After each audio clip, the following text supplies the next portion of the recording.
getting the word out to protect meat and poultry plant workers.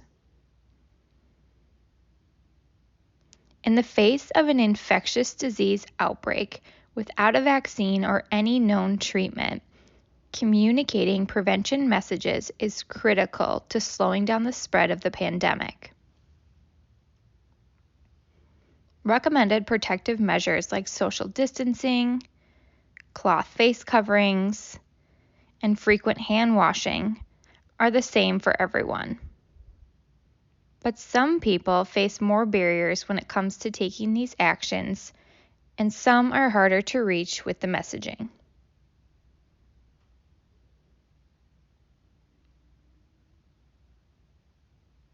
In late April, as New York and other major cities faced devastating surges of COVID-19 cases, millions stayed in their home and left only for necessary items like medicine and food.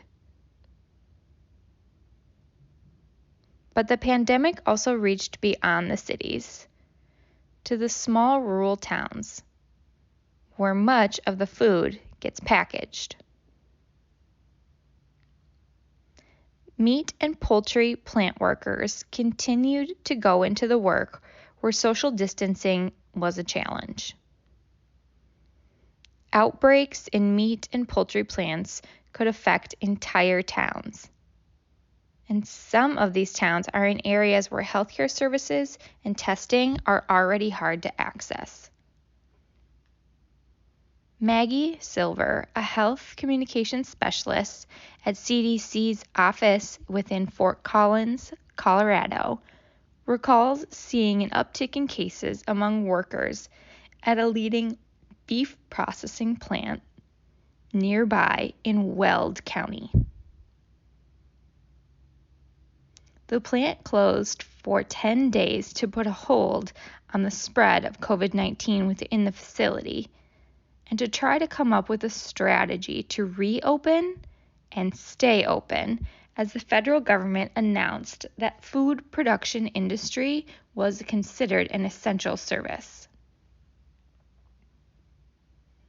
Maggie's co-worker within Fort Collins, Dr. Mark Fisher, was dispatched to work within the plant's management. The county health department and the workers' union also worked together to develop a mitigation strategy. The team quickly recognized that containing the outbreak would depend on effective communication with employees, the community, and partners. That's when Mark called on Maggie to develop a risk communication plan. Recognizing the value of communication. Maggie comments, "I really appreciated the team's understanding of the importance of communication in this situation." For many of the plant workers, English is a second language, and health and financial risks involved will further complicate the situation.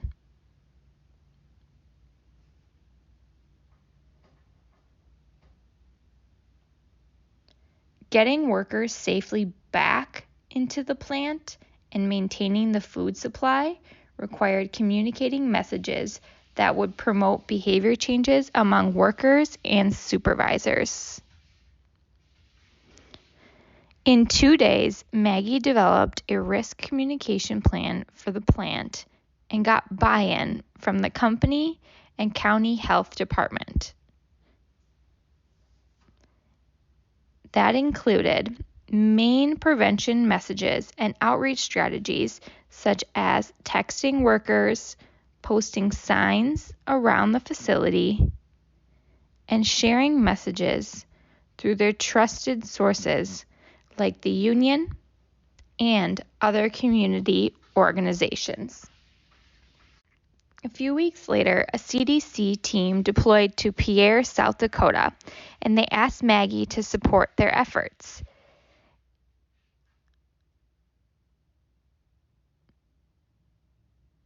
This is a state that has more cows than people, And meat and poultry production is a big part of South Dakota's communities, and the COVID-19 spread within their facilities was definitely an ongoing concern. This time, Maggie had a more hands-on approach on the ground while the facilities remained open. She was able to visit a facility with rising numbers of COVID-19 cases when the plant manager invited a multidisciplinary team of state health and agriculture departments and CDC staffers to tour the facility and provide recommendations. Employees in these facilities are in constant motion while they are working, Maggie says. They are quickly changing for their shift or doing their job on the floor. Lunch is their only downtime. Posting messages or workers pause.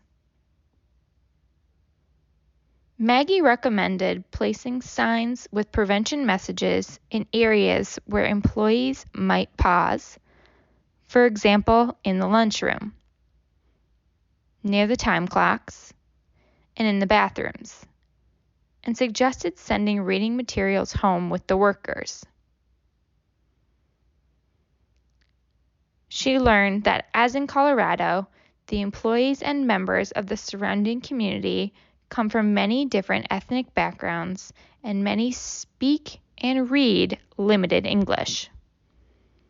Picture-based signs with little text would help broaden effective outreach. Maggie commented, "One thing that struck me when working with the production company was how much management cared for their employees," Maggie says. When touring the facility, they stopped and greeted many of the employees by name and asked about their families.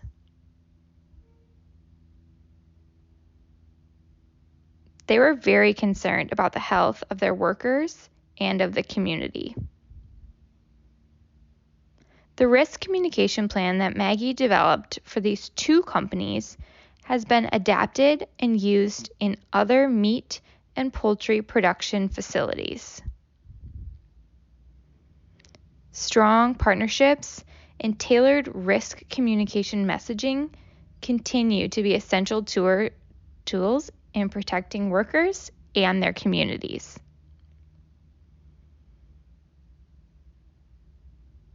Getting the word out meant first truly understanding the community and their interactions and daily lives of the workers. Trusted community groups like refugee organizations helped with getting the messaging to coworkers and their families.